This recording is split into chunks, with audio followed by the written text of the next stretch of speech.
Hello guys, welcome back to this channel. In today's video, I'm going to show you how we can turn on auto upload in CapCut mobile application. Okay, let's get into it. Here I have opened my CapCut application, and if we want to turn on the auto upload feature, we have to log into our CapCut, and you can go to this section to log into your CapCut.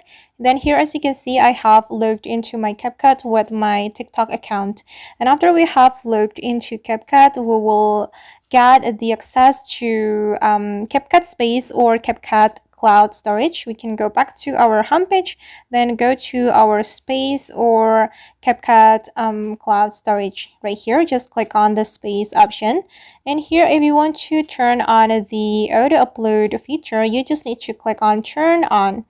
Okay, and you can read the description right here. Your project will be automatically uploaded to the space. Then turning on the auto upload, you can receive an extra 5 gigabyte storage for 3 months. You just need to click on turn on, then your project will be automatically backed up to the CapCut space. Alright guys, and that's how we can turn on auto upload in CapCut mobile application. I hope this tutorial will be useful for you. Thank you so much for watching, and see you on the next video.